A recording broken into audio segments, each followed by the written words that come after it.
look back at your selection, would you pick the same team again, or any regrets? What was your first word? How big a blow do you not? Blame? How big a blow? Blow, okay. Now it's always a blow to lose a game of football, especially if it leads to going out of a competition. But it's the same selection I did tonight as I did last season in rounds like this. There are many reasons maybe why we've lost 5 out of 6 or 6 out of 7.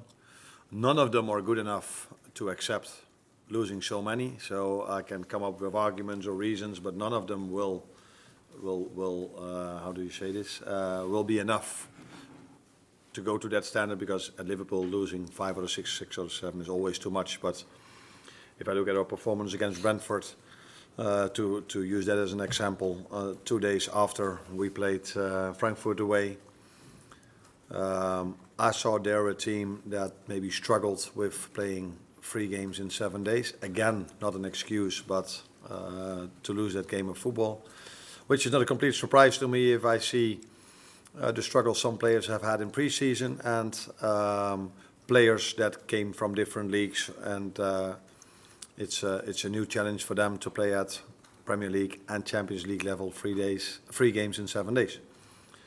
So again, in 2 days we play Villa, and the last time I played a player that we thought was ready for that program, but it turned out maybe that he wasn't, was Alexander Isak, where he went out with an injury.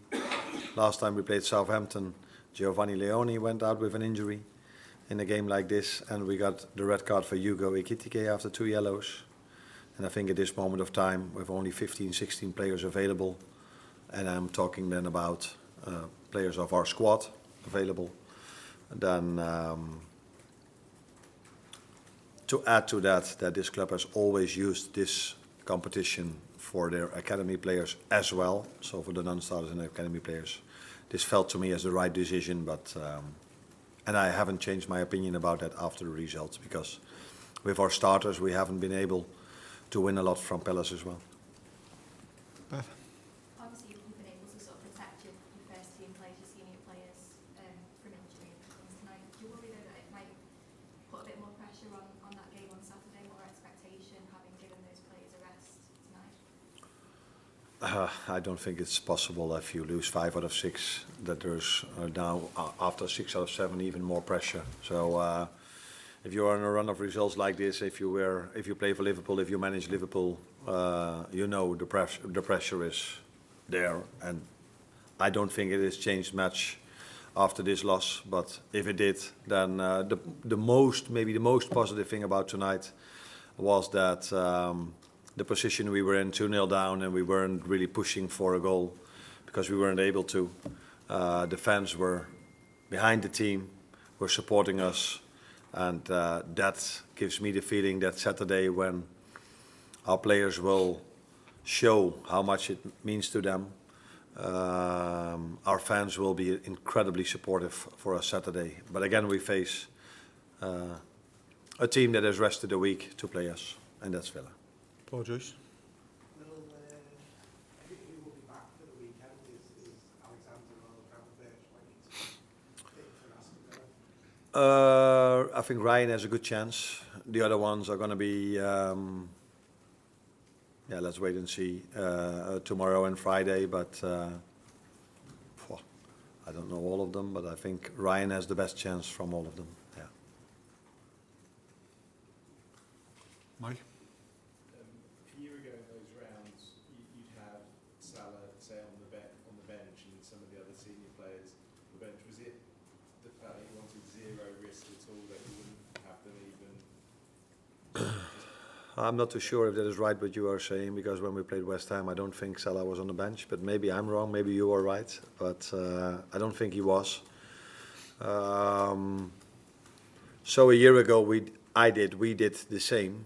But maybe the lineup felt differently. I said this also for the television, that before I went out, I saw City's lineup, and I don't think they had one starter from the weekend. But it felt as if you look at their lineup, they played with their 11 starters. So maybe it also gives a little bit of an insight that everybody has always said how big of a squad we are having. When we played Chelsea, I said they're missing 8. but they can still bring Estevao in. Now we're only missing 4 players at the moment, and already we needed to start with 4 players under the age of 19. And after I made 2 substitutions, we were on 6. Arne, is there anything you can say to Nallo after that second red card in 2 appearances? I didn't need to say, I didn't need to say that much because another thing which I liked, but yeah, it's not the most important thing. But Ibu and Virgil immediately went inside to speak to him, to talk to him. So that tells me that they are great human beings in a moment like this, when a young player for the second time is being sent off. Maybe the first time after he played against PSV, I'm not 100% sure, but I think he did. That they feel how difficult that moment for him is to go inside and be supportive for him. So it wasn't needed that I took care of them. These 2 already took care of him. Will, last one. Just the performance on Calvin Rams, that was his first game for Yeah. 3 years. What did you make of that? And the formation as well, 3-4-3, is that something you can look at going forward? No, before I answer the first one, I got the same question a second ago. When we play teams that are playing 5-2-3, it has mostly been that Ryan Gravenberg then is taking the inverted left winger. So then you're also defending with 5. It's not for the first time that we build up with 3 players as well. So I wouldn't see too much into that. I think Kelvin had a very, very decent performance. Calm on the ball.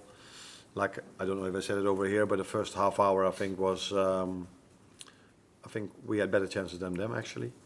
And he was part of that. So played with how do you say this word? But he was calm, with composure. Played with composure. And so a decent to good game for him. And I said also afterwards, if you make your debut after a 3-0 loss, you might feel very, very, very disappointed, but the 2 of you can be quite happy with the way you've played your first time here at Anfield. Thank you, everyone.